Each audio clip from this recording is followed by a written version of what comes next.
Hello and welcome to the Southbound Sports Show. I'm your host, Richie Leahy, here with my co-host, Maddie B. And let's say we have started the off season. So there's not really a lot of football stuff to talk about, but you'd be surprised how the USFL draft just kind of snuck in there because I didn't know it was happening. So that's going to be one of our big topics we're going to talk about here with former Michigan quarterback Shea Patterson being drafted number 1 overall.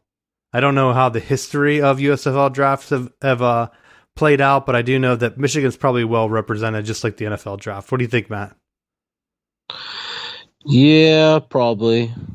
Because you're not going to see him in a national championship anytime soon. Yeah, you say that, but they're in the playoffs recently, as in this year. So I think they have a pretty good chance compared to Were some they actually teams. there, though? Compared to some teams that have never been there. Penn State. Which, to be honest, how embarrassing. Because I know some Penn State fans listen to this. Probably a lot of them do, because they hate me. But we'll just say that Michigan's made it, Ohio State's made it, and Michigan State's made it. The teams that haven't, Matt, Rutgers, Maryland, Penn State, Indiana from the East. What a list. All right. And speaking of Michigan, my number one topic, because I know it's not really football related, but Juwan Howard, member of the Fab Five, we talked about it before. I think it was last year where he had some issues with the Maryland coach after the game, where he had a little scuffle. Well, it happened again. And so that's why I thought that he was going to be fired, because I thought, oh, well, this is bad. Every year you can't fight another team after the game, right? Sure can. So I don't know what the deal was at the end of the game. It was a blowout, so I wasn't really paying attention. And apparently they were doing something with the handshake line. So he comes up, the coach grabbed his arm, and you can see him say, don't touch me. Which is a big trigger, right? So guys says something to him, and he's don't touch me. Juwan Howard starts backing up. And then, of course, the don't hold me back guys from Wisconsin flood down and start pushing into him, which draws Howard back. And then they're arguing, and he reaches up like he's going to grab the guy. Because I put on here that he slaps him. What did ESPN even say? They had something about him punching. He didn't throw a punch. Let's just make that very clear. If you've never been in a scuffle, he had an open hand. He came down like a slap, but he was trying to grab someone. I don't know if he even was trying to grab the guy that he hit, but I don't know what was going through his head. I don't know why you would try to grab someone. At that point, you should be trying to just keep your guys back, I would think. Well, that's just how people from Michigan punch. They don't know what they're doing. They just flail their arms around like a lost goose. Well, Matt, he's 6 foot, what, 9, 10? How he was played center? Yeah, so he's a gigantic man. And could you imagine if he punched one of the smaller coaches from Wisconsin in the head? He probably would have been knocked out. And so I see this happen, and I'm like, oh God. Here we go. What really happened here? Was there a punch? Whatever. So I watched the video a bunch of times, and it looks like he's trying to grab him. Everyone's pushing and shoving at that point. So his hand comes as an open hand. It looks like he slapped him. So Matt, I slowed down the video, and I got some breaking coverage here, because there was some audio that was lost where Howard leans in and he says, "What did the 5 fingers say to the face?" And then he yelled, "Slap." Before bringing the hammer down. So I think that ends the controversy. I don't think he was actually going for the punch.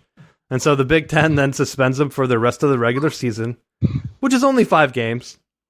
Not a big deal. I thought it was weird that Wisconsin put out their apology. It wasn't really an apology. Did you see that letter?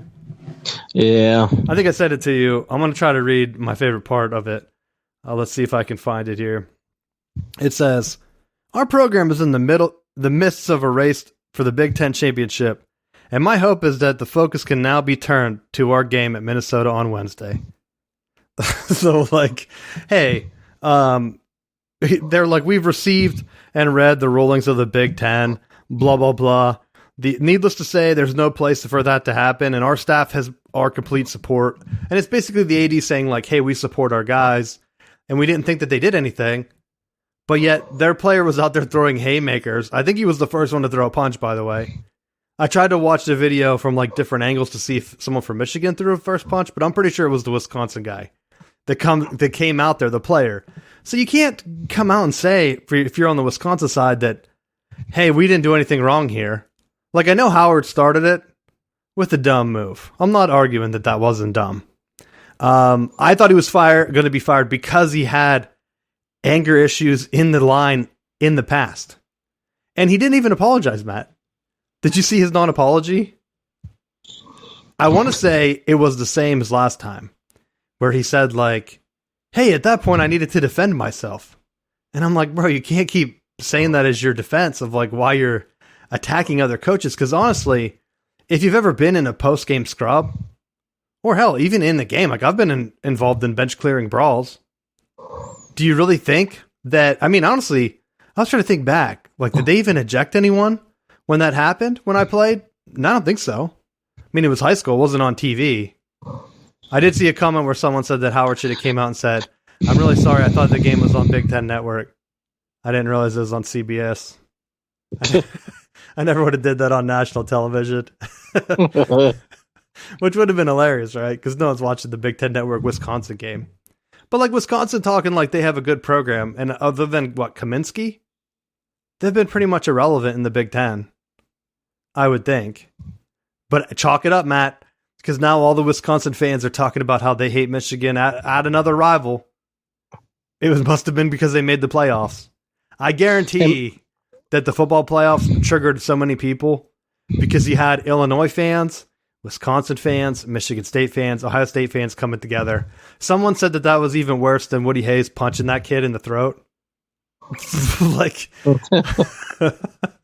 because that's the first thing I thought was like, oh yeah, Woody Hayes punched that player. Oh, Juwan Howard's probably going to be fired. But then I watched the video and I'm like, it still wasn't a punch. I mean, when you watch it live, you're like, oh, I don't know what the hell happened. Did he punch that guy? But then, of course, they have 800 angles that they're going to show you. And you can see that he really didn't. And it's way different than punching a player in the throat because he intercepted your quarterback, right? I mean, it's indefensible at that point. But the first thing that I thought was, what possibly could you have gotten out of that? And I'm not saying that Juwan Howard's right or wrong. I'm not saying Wisconsin's coaches are right or wrong. The end of the game, like if you didn't watch any of it, first off, it was garbage time because Michigan was losing, correct? Yeah, they were getting killed. I mean, Wisconsin had all their backups in. So Wisconsin has all their backups in, and Michigan's still playing full court press, which typically when you're getting blown out and the other team has put in theirs, you kind of just back off and you just let the clock run out, and that's the end of it. Now, we talk about some of those rules that may cause people to get their feelings hurt. At the point where the other coach pulls starters, typically you say, hey, I noticed that you pull your starters. I'm going to pull back as well. And maybe you don't do some of the stuff that you normally do. It's like, hey, this game is done. Run the clock out, get everyone safe, and get the hell out of there. If you don't want to be in that situation, don't be getting your ass kicked in the first place. And I'll be honest, I've been on that side with these past couple years where we've taken some hellacious beatdowns, and there's part of you that wants to just punch someone right in the mouth, but as a coach, you have to look at yourself and say, what am I preaching to my players? If you're preaching self-control and self-respect and all this other stuff, well, you can't say, hey, you need to be the better person, and then flying off the handle and yelling and carrying on and acting like an asshole. So, like, there was nothing at that point of the game. Like, the game's over, and Juwan Howard, in his mind, was justifiably angry to yell at Wisconsin's coaches and try to get his peace of mind out. There was nothing he was going to say that was going to change it. It wasn't like he was going to yell and they were going to be like, you know what, actually, you're right and we're sorry. Like, there was nothing that was going to satisfy that situation. So he's better off just letting it go. Like, get in a locker room, be pissed off, say, like, if you truly want to, like, be salty about it, then the next opportunity comes when you play him next year in the Big Ten tournament and you run it up on him, then just keep your starters in. Don't take your starters out. Just try to score 1,000. And you make your statement. You don't even have to shake hands with them. Just go or walk through the line and then get back to the locker room. I'm pretty sure I should look this up, but I think Michigan ended up playing Maryland again last year. I think it was last year whenever he was yelling at Turge, and then Turge got fired anyway. So maybe that's a sign that Wisconsin's coach is going to end up getting fired for something. Where Juwan's like, I knew he has a secret touch. But the one thing that baffled me is how much everyone seemed to like just think that there was one correct solution to this, and that whenever Wisconsin got fined, their AD said that they were paying it in their statement. I don't think I read that part. What did he even say? It said, our players and those on our staff and the student athletes who were trying to de-escalate the situation, well, I missed the first part, did not provoke or incite what took place. So their player running out and throwing the punch didn't do anything? Like, they were just de-escalating that the entire time. So, like, it's almost tone deaf by them. And then they said that they're going to consider the $10,000 fine a Wisconsin fine and not a coaching fine for guard or whatever, which, okay, I understand that. But you can't say that they're coaches whenever they're out there pushing the Michigan players. I don't understand why. I think that's why Howard came back in, and I don't understand it. I don't understand why the Wisconsin bench, like, cleared. If they don't clear, he doesn't slap anyone.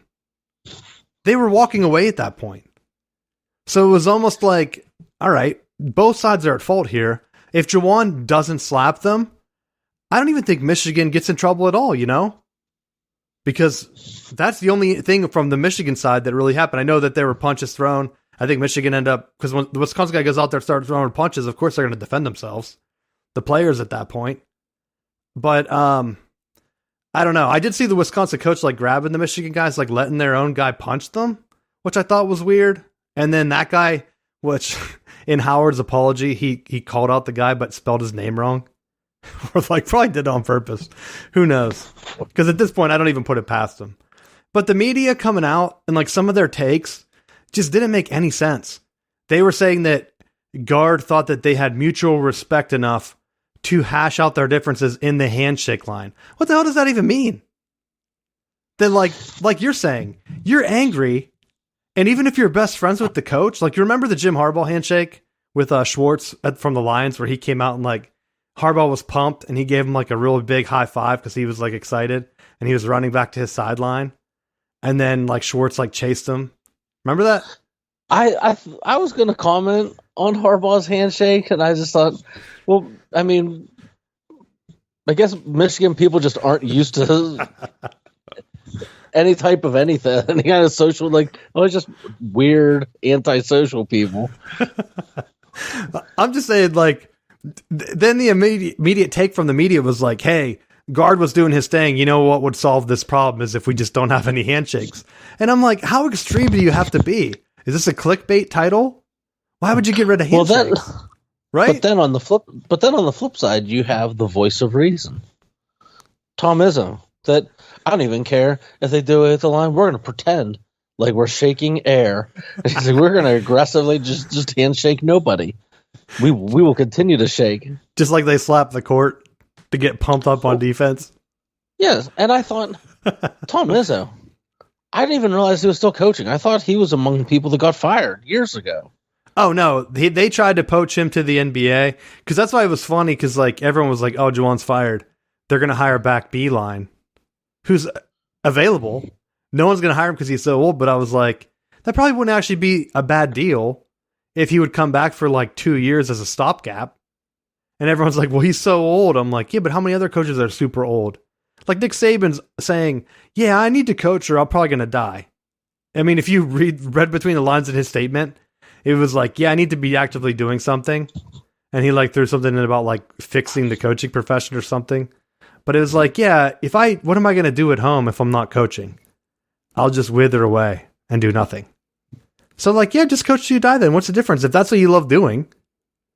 So like, he's already working as like an analyst. I'm surprised some other team, because like, let's be honest, there are some teams like Nebraska that have never won an NCAA tournament game. John Beeline's out there. He's won without big recruits.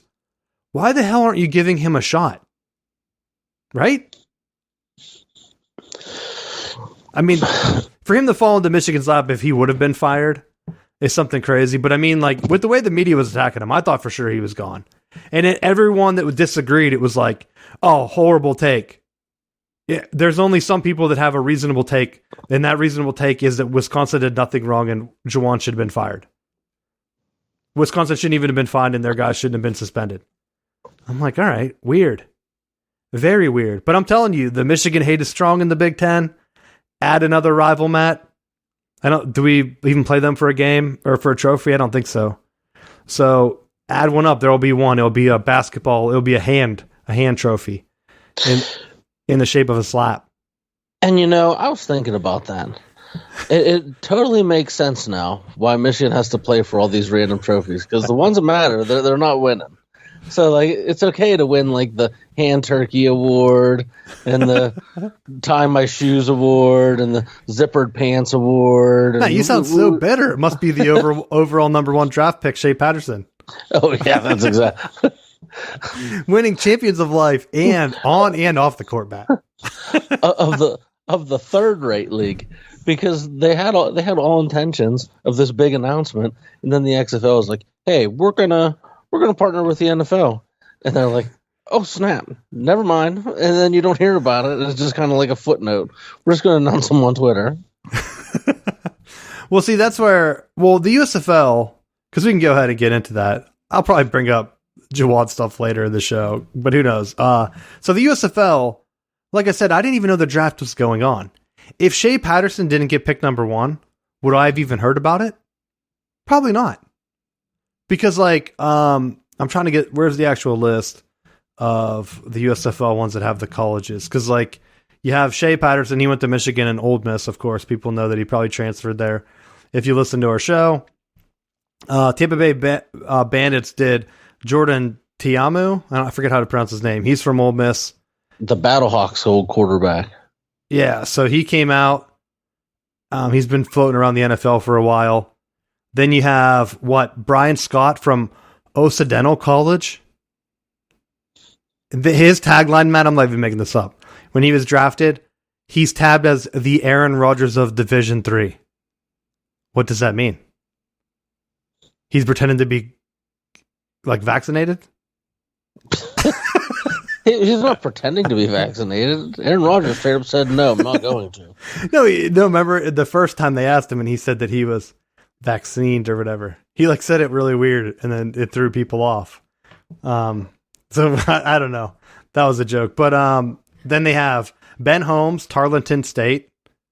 He's 5'10", Matt. So you want big quarterbacks, 5'10", 200 pounds. That's the quarterback leading them. Clayton Thorson, I almost mispronounced it. He's from Northwestern, which I kind of remember him. And I thought he was pretty good. They said they were 36-17 with him. But Northwestern's always been like kind of a little bit better than 500. So I don't even know how much difference he would make. And then I guess there's a couple more. Alex Mago, Florida International. Pittsburgh Maulers drafted Kyle Loretta from Richmond. And then the New Orleans Breakers, Kyle Slaughter from Northern Colorado. So in that first round, there's only 8 teams. That's why I read them all. Only 2 or 3 played at D1? I mean, you're getting a D3 Aaron Rodgers, but out of the rest of these, I don't even know. Oh, I guess, yeah, Clayton Thorson would have been the third one because he played at Northwestern. I guess you can consider them D1 in the Big Ten. We do have that trophy with them, remember? Of course you do. They just started it. Northwestern was like, hey, we have no rivals.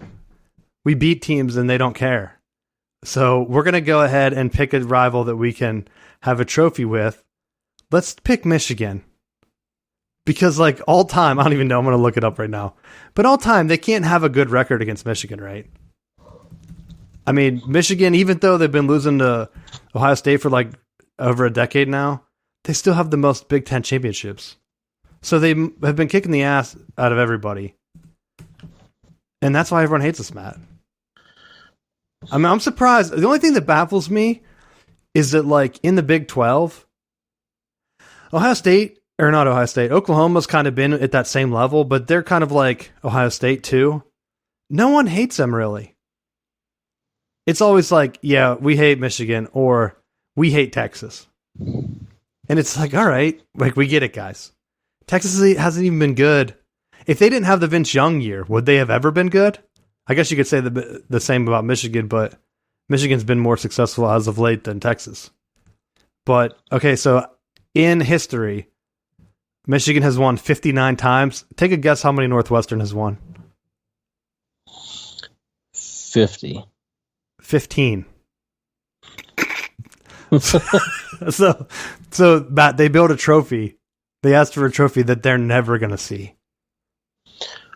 Right? Well, and Michigan's been bad, right? You admit that. They've been bad. They're rocking a 7-game win streak, Matt, over Northwestern. So even when Michigan's down, they're not losing to Northwestern.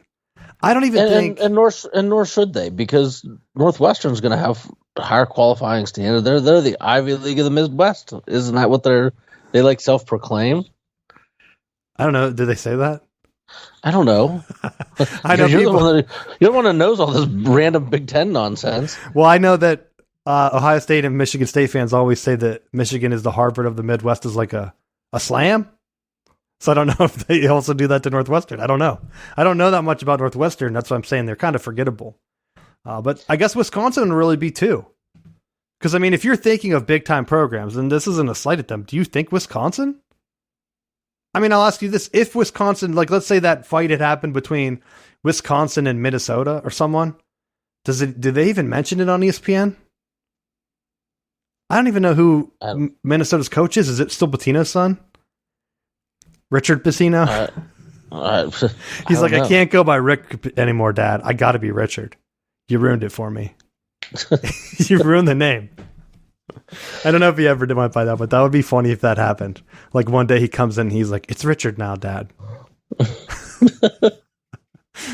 Oh, man. So the USFL, then they did a draft by position. So then you have a second round pick and a third and fourth, which were all defensive ends, if I'm reading this correct. So I kind of read, I'm not going to read through all the names here. But I did notice that the second DE that was taken was Carlo Kemp from Michigan, which everyone had kind of said that he was undersized and like he wouldn't get a shot at the NFL. I don't remember if he did get a shot. He's on a Harbaugh's guy, so he's younger.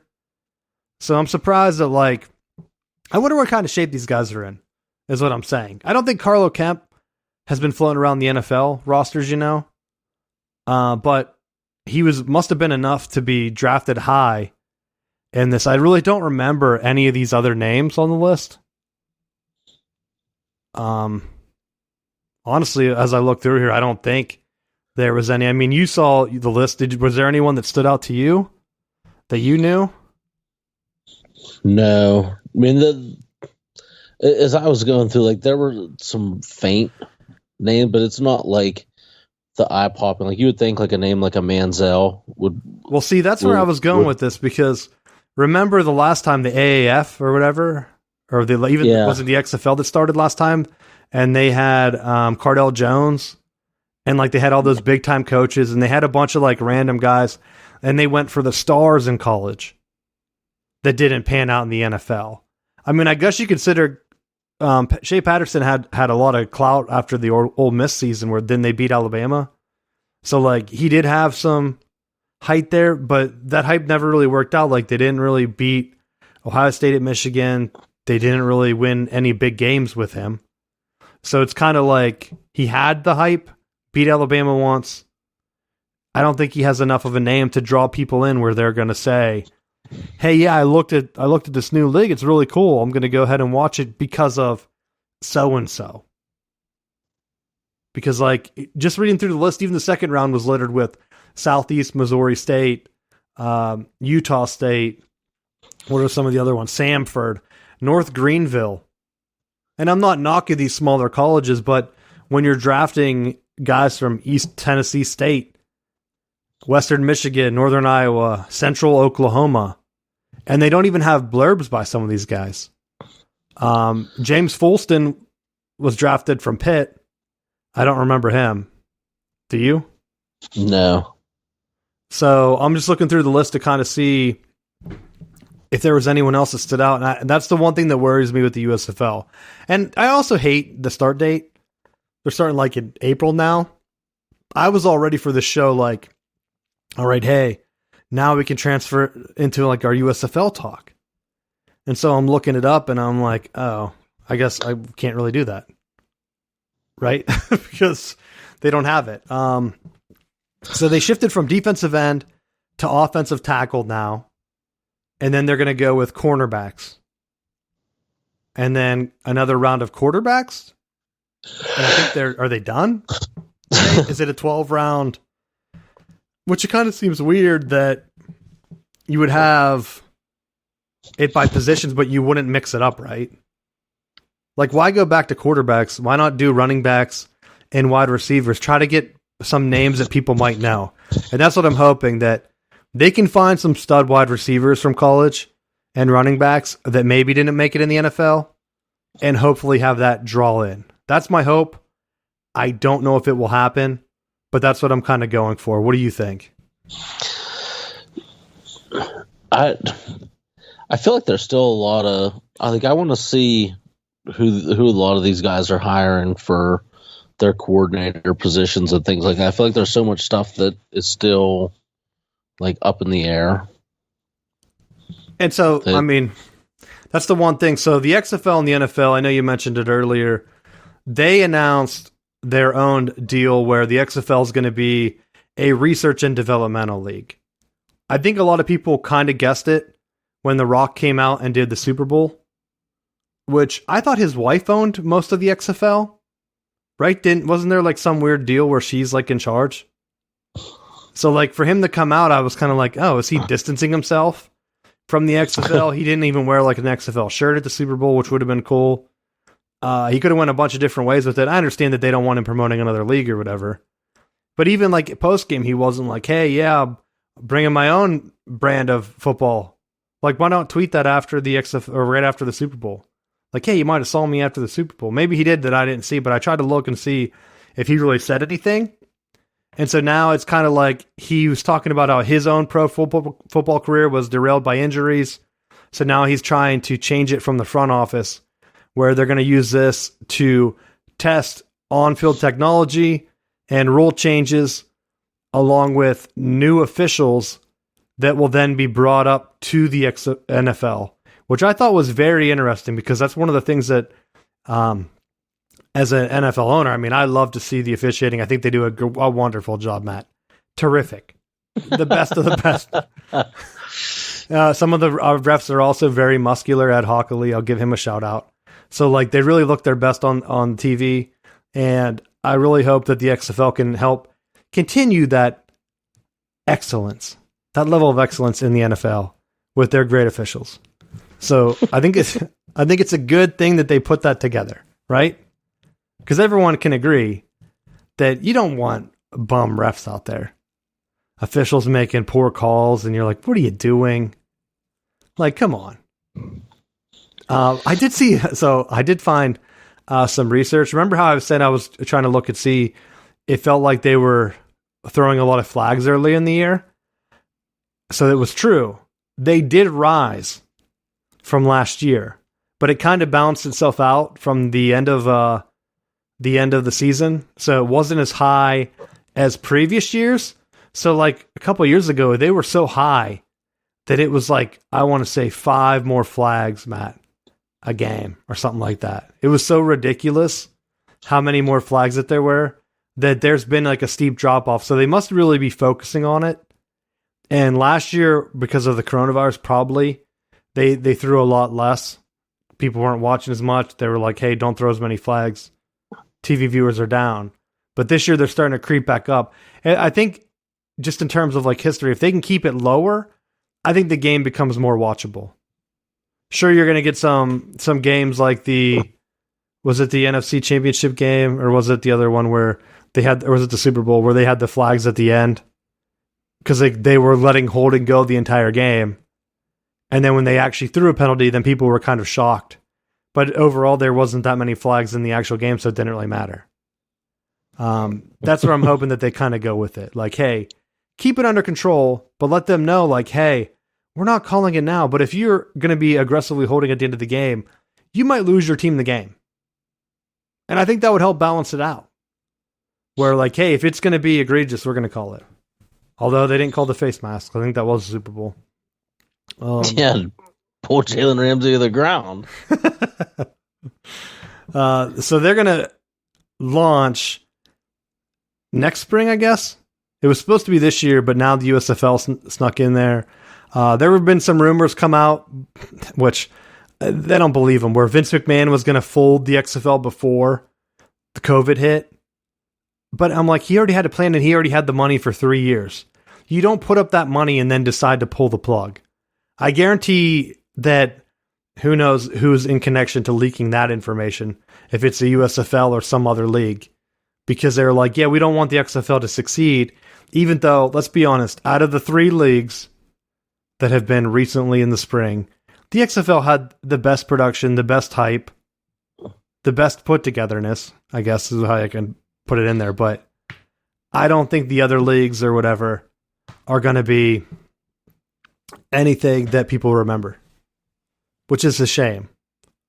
But I guess maybe if you have a guy that you need a guy like Shea Patterson, if people even know him on a level like that.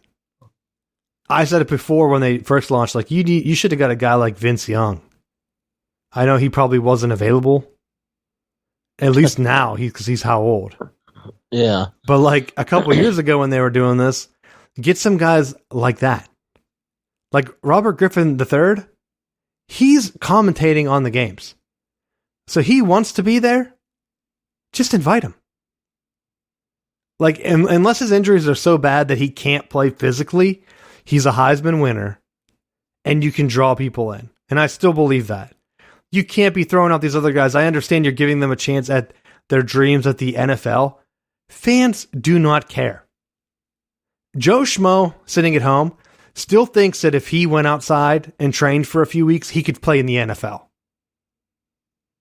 I think people have that mindset where they, until they get knocked in the face, they think that they can do it. I mean, I even saw it at the high school level when I played football. You had kids that didn't play football a year, talk a bunch of trash, come out for one practice, get their ass kicked, and then they never talked about it again. Because they're sitting at home and they watch it on TV and they're like, that shit looks easy. Until you get out there, man, get hit in the mouth or get slapped in the head. Like, you never know. You got to be careful if you're handshaking someone. They could just slap you and you don't know it. You don't see it coming because they're so much taller than you that you're like, oh my gosh, hit me in the top of the head. So whenever you're out there, I think a lot of people, they're not going to be interested in the USFL if that's the approach they're trying to take, because they don't want to see these other guys try to make it. They assume that they would make it themselves. Like they would be like, you know what? If I just tried a little bit more, I could easily play. Too bad they only pay super low salaries, right? You know, you read the thing about like the minor leagues about the players eating like sandwiches that don't even have like meat on them. There's like bread and like one slab of cheese or something that's not even toasted. It's like, what are you giving them? People are giving up their entire lives, like their early careers for this to make 10 grand to play some baseball in the summer. Like, yeah, you get paid, but it's not Major League Baseball money.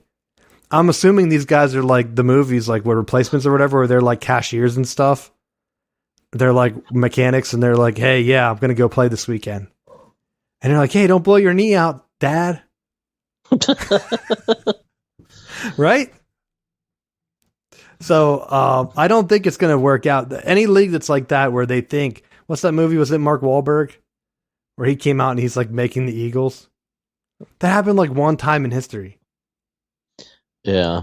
So it's not like you can be like, we're going to recreate that movie with a bunch of guys from other colleges that didn't get looked at. and Shea Patterson. We'll throw him in there. Because like I don't see Shea, even if Shea wins, let's say he goes on a tear and he never throws an interception and just has all these touchdowns and lights the league up. Do you really think like the Steelers are going to say, hey, you need to come to our tryouts? I mean, the XFL got some tryouts and stuff from there, PJ Walker, but I still don't believe that it's going to be most of the guys you know.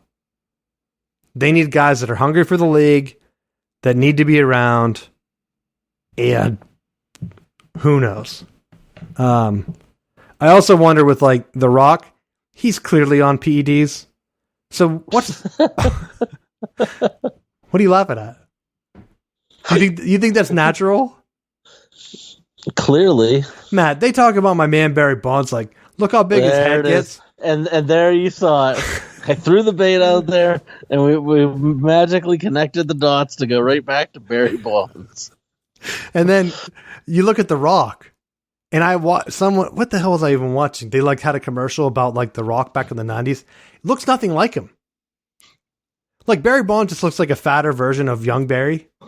The Rock looks nothing like himself. It's almost like I don't even know how you would just get to that weird shape because his body doesn't look like a normal shape. They're trying to normalize it by putting him in every movie. I don't know how he has time, Matt. He must have a block scheduled where he just films 18 movies and some guy shouts the lines to him as he's filming. There's no way he remembers all those lines, right? I don't know. Every movie that comes out, it's like him in it. Right? His filmography is like longer than a lot of like Tom Brady. I wonder who was in Tom Brady in more football games or The Rock in more movies. Because, but what made me laugh a little bit is as you're saying about like the average person thinking they can compete with NFL players. It reminds me of the clip from Jackass years ago where Jared Allen was like just smashing Johnny Knoxville everywhere, and it's just like.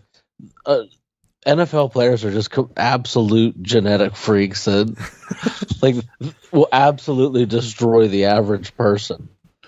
So if you want to enjoy yourself, like just if you're wondering, I wonder what would happen if an average person were to try to cope against an NFL caliber player, you can watch it. And it is literally like a grown man beating on little kids.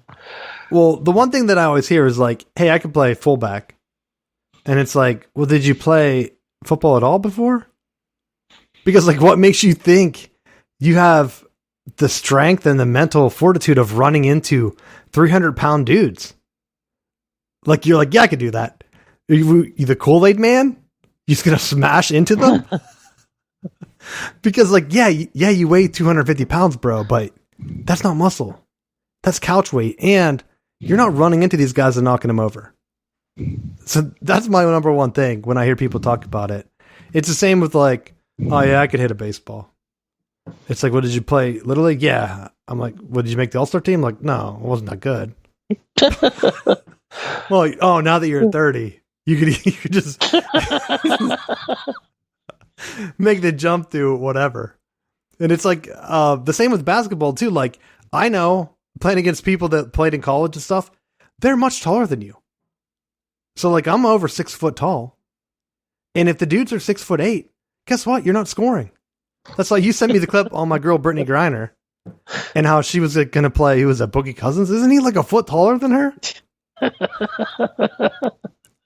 So yeah, dude, I love the confidence, but I'm going to say if the guy's taller than you by a foot, you're not going to be scoring unless you're like Steph Curry and you can just shoot the rock, which we know she can't do that. She's not going to dunk on him. Right? No. If you barely dunk in a women's game, you're not going to dunk on an NBA guy that has like 100 pounds on you and is a foot taller. I'm sorry. Go to the rec league. And I know she probably plays against some other the NBA guys. That's why I just thought it was weird that she picked him. Like pick a normal 6 foot guy. They might be faster than you, but who knows if you can box them out a little bit, maybe they're not that good under the hoop. Maybe you could beat them. Right? They have a cold shooting night. Didn't LeBron lose, was it Horse with like some kid? Or was that Dwayne Wade? I can't remember. Well, didn't one of them lose when they were on the Heat at some charity event? Yeah, because if you miss a few shots and then it gets into your head and you're like, playing these kids. I mean, I think it would be the same way with Brittany Griner. Yeah, I'm sure she beats a ton of guys. And the funny thing is, I hear other dudes that are playing like rec ball. They're like, yeah, I could beat her. It's like, do you play basketball 10 hours a day? Because she does. Right? She's getting paid handsomely to do that. Yeah, so you're not going to beat her because you played 30 minutes at the YMCA. Or like an hour every week at the YMCA, and you have to take yourself out when you're jogging down the court, Matt. It cracks me up. Like, if she was like, hey, because I know she's just like, I don't even know how tall she is. I'm going to look it up. I thought she was over, like, because she looks tall out there, but maybe she is super tall. She's 6'8", so maybe she is the same height as him. Let's look it up. How tall? Oh, he's 6'11". So now, any height advantage that the guy has, they're going to put it down. I would, so because she's much taller than I thought she was, I would give it to her over some of the smaller NBA guys. Because there are some tweeners that like, yeah, she might be able to beat them one-on-one. I'm not saying every time, but I'm saying she would have a chance to beat them. Because she practices and plays against them all the time. You're not going to get 5. I saw a comparison where they were talking about how the women's soccer team lost to that high school boys team. That wasn't just a high school boys team. That was like the younger national team, wasn't it? I think. So it was like it was like the best of the AAU in basketball would play against the WNBA. Like, of course, they're going to win a few games, because a lot of them are bigger. When there's only like a couple women in the NBA that are over 6 foot tall, but you have a whole slew of them in high school, then yeah, they have a better chance because basketball is all about height advantage, Matt, and speed. So, well, I mean, even for the sake of comparison, look at what's going on in Penn with that Leah Thomas, that as a male was like ranked 400 in swimming, and now she's like crushing everyone in women's swimming. And the controversy around that and like them not knowing what to do is just crazy to me. And I almost wonder, because I joked about the bobsled, right? How they couldn't find 4 women to put together a 4-man team, so they have a 2-man team. But then like I was trying to like look at that because I was like, maybe I'm wrong. And I did talk about that a bunch, so I felt like an idiot. But like, we'll see. I'm going to look it up right now. So what year was it? 2022? I think it's over now, isn't it? Yeah, it just ended. So the girl that we talked about for skiing that first week, she crashed like right after the show. The men's hockey team eliminated early. I don't even think they medaled. So you see all this and it's like, okay, well, what are we going to do? Not going to have anything, but you got to have consistency is what I'm thinking. And if it's the United States putting forth the best, then just do it. I mean, they came in and they didn't really do that well. What was the actual medal count? Does this have it on here? But every time we talked about them, they end up losing. They're 4th, Matt, United States. Only 8 golds, 10 silver, and 7 bronze. Norway was number 1.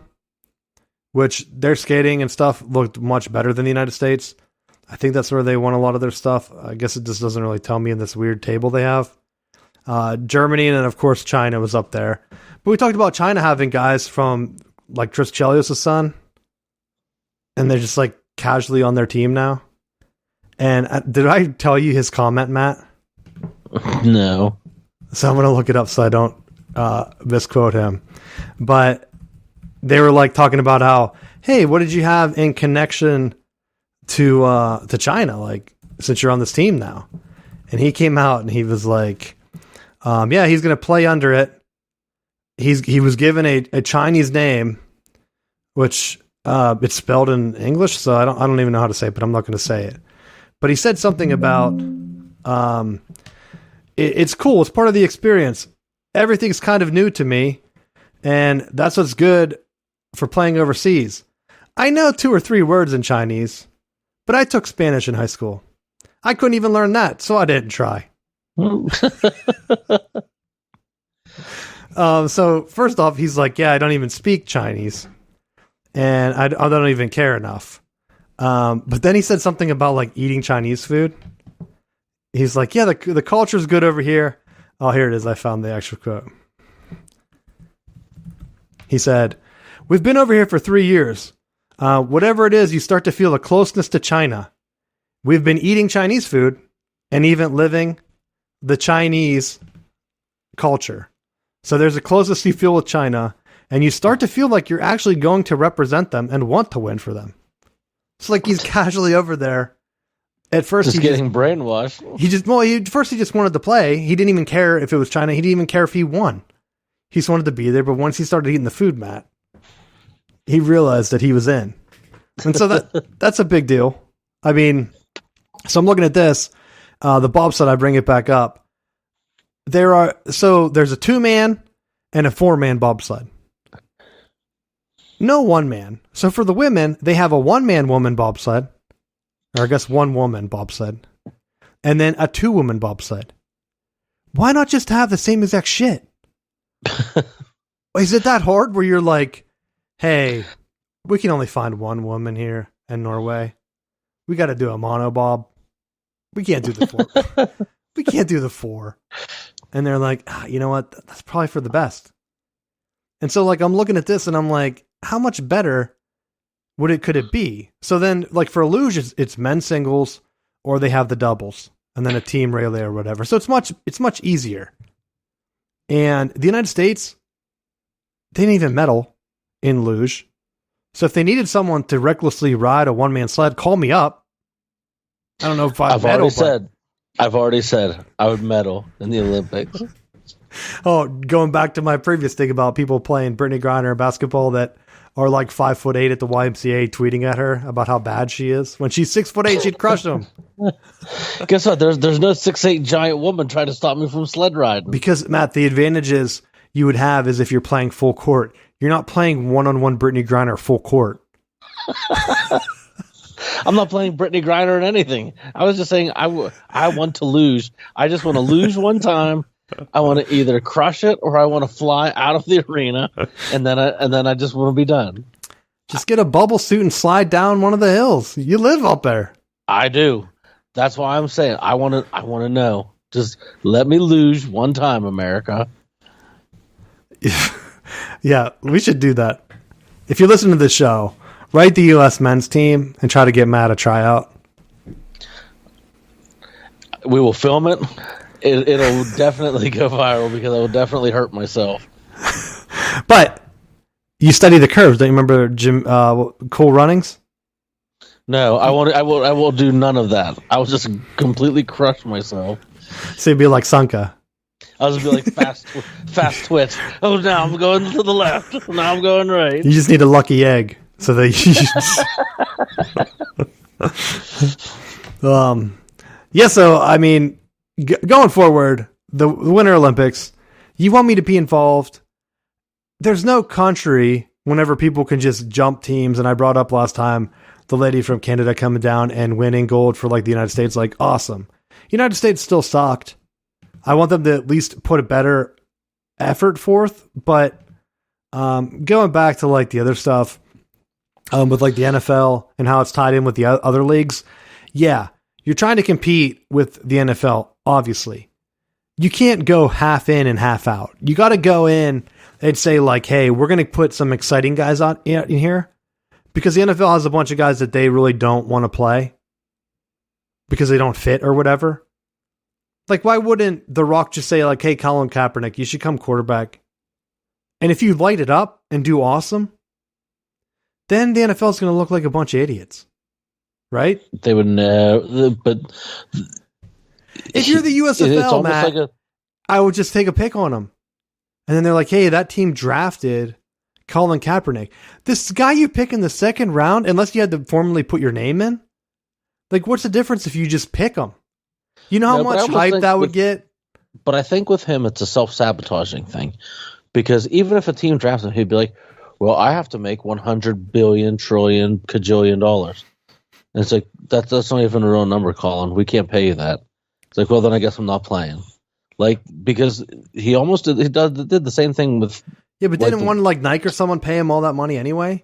So I'm sure that they could get an endorsement deal if he played. Nike would make so much more money if he actually played in the USFL or whatever. But at this point, he is how much older? Maybe he would just be awful, and they really don't want that. I mean, because remember when Tim Tebow came, and for years, the media wanted him to play tight end. Finally, he comes in to try out at tight end, and they're like, "What a joke! This guy can't play tight end. He's never played it before." I'm like, 5 years ago, everyone wanted him to try tight end because he was such an athlete. Now he's just older, and you hate him because Urban Meyer's coaching? Like, what are you doing? Like, people get tryouts all the time, and they're like, "Oh, this might take a tryout from so-and-so." Like, no, it really didn't. It really didn't. Just like if Tebow, they should have just brought him up to the Mets. And who knows? There's guys in the NFL or the Major League Baseball that can't hit the ball at all. If he would have went to the Pirates, Matt, I guarantee he wouldn't have been as bad as some of the guys on the Pirates. Fair enough. He probably would have had a few home runs, and they would have actually had people in the stands. So if Pittsburgh was smart, I don't know if the Mets still own him. Like, they would just get him and immediately call him up. But for whatever reason, they won't do that. I don't know. I really don't have much else this week. Do you have anything you want to hit on? Oh, no. I mean, getting into the final bell. I mean, the main thing, it was such a weird week because like I didn't know what was going on. You have a lot of college sports ending, but they also had the Winter Olympics. There wasn't really much to celebrate from the United States standpoint. And then the USFL did their thing, which we talked about. And then the biggest story is still like the Juwan Howard slap, which I'm pretty sure is still on the front of ESPN. Let's see, I'm going to bring it up. Oh no, because they also have the Aaron Rodgers thing now. So Aaron Rodgers posted an Instagram post, and everyone thought that he was leaving the Packers, but then he's like, "I just posted a picture of the guys I played with." Like, what's the big deal? Maybe he is, but it's another thing of like overreaction where it's like ready to go. So there's out of the, this is what the ESPN headline is. So they have Howard throws blow at Badgers coach after loss. Like, he threw a blow. You can easily see he tried to grab him. The funny part is though, Matt, Michigan State fans think that Howard hasn't been coaching. They think Matt, that's not even a joke.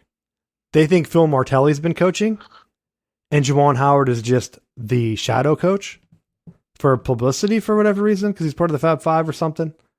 And now Phil Martelli comes out, and he said he's already done this before.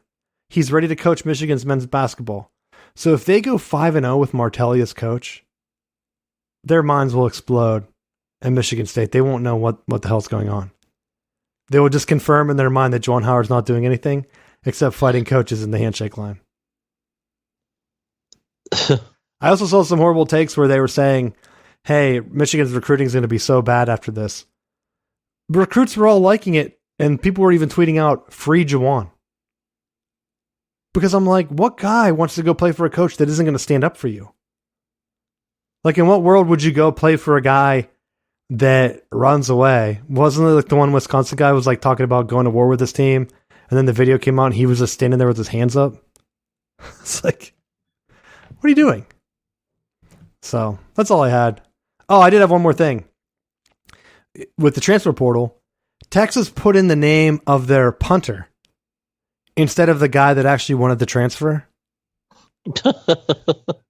Which makes you think, okay, what are you doing?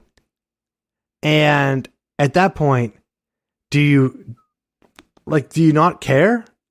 Like, who's doing this? Is it a staffer? Like, I'm sure the guy gives him the name. Would he just look at the roster and say, "Hey, our punter wants to transfer"? Yeah, I'll get the starting guy, right? I think he was a starter. So it makes no sense that you would have that much control in your program. And that's probably why the team has been as bad as it has been. So once a player's name shows up in the portal, schools can contact him. So schools started contacting him And he's like, look, I'm not in there. And he was a 3-star recruit. He was the 5th best punter in the cycle. And of course, he's been their punter. So his name is finally withdrawn. Pearson, Isaac Pearson. It's like, unbelievable, Matt.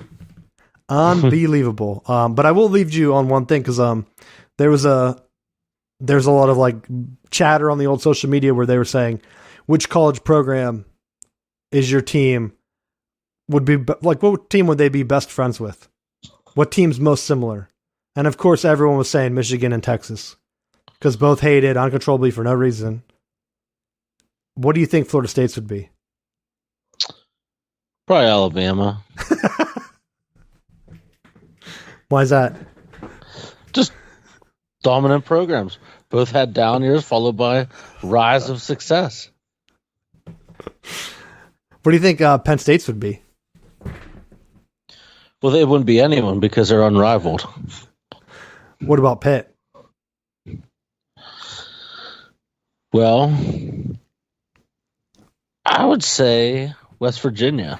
I was going to say the same thing, because they do seem like they would be best friends, other than their rivalry. I think Pitt, for whatever reason, they think they would be like Notre Dame, but that would kind of be like the kid brother that's like trying to hang out with their big brother. It's like super popular at high school, and they're like, "Hey, you gotta quit hanging out with me." Right? Yeah, that was kind of because Notre Dame did get killed in the playoffs multiple times, so like they're still current now, at least getting to the doorstep. Yeah, and you talk trash on Michigan. At least Michigan has a conference champion, Matt, when they're conference championship when they were doing all that stuff. Getting blown out. Notre Dame has nothing to show for it. Just blowout after blowout, and then their coach is dancing on a single person stage at LSU now. So they have nothing to be happy about there. Nothing. So that's all I got. You got anything else? I don't have anything else. I'm looking through my list here. I can't remember. I had something else, but oh yeah, congrats to the Lady Noles. Just off to a great start. Beating everyone in their path. So it was a women's school, so I thought maybe you'd have another women's school that turned into. Hopefully that just beating on Michigan, beating on Florida, beating on everyone. Doesn't matter. What was that? Basketball? What are you congratulating them for? Softball. Oh, they're we're gripping and ripping already. I didn't even know softball started. See, that's because you need to be paying attention. Because I knew baseball started. I thought softball started a little bit later, but that'll be something that probably picks up. I know that like Michigan's women's gymnastics was like number 1. I don't think they've ever been it. I know they won the national championship last year, but they had like come up before. Maybe they did win one before. I don't know, but they had like the highest score, and I'm like, that's a bad sign. You get the highest score now, and then the championship roll around, you won't have it. So, but maybe they'll win, Matt. Continue that excellence. I'm really hoping Phil Martelli can actually coach at the same level as Michigan. Well, I get in the tournament. That's all you need to do. Takes. All you need to do is get in the tournament just for a little bit, and even if you were in the Big Ten, which they're going to play Wisconsin, they're feverishly working on how to get the refs to skew the rest of the game so that matchup happens. The Big Ten Network or whatever. They're like, must-see TV. Howard comes back, and then after the game, they don't fight. They just kind of like handshake it. It'd be funny if he didn't even handshake, if he just kind of took a step out and gave him a wave. That would be funny. That's what I would do. So that's it. Thanks for listening. Go to southboundsports.com. Tell your friends about the show. It's still getting crazy download numbers, which is awesome. So we appreciate it.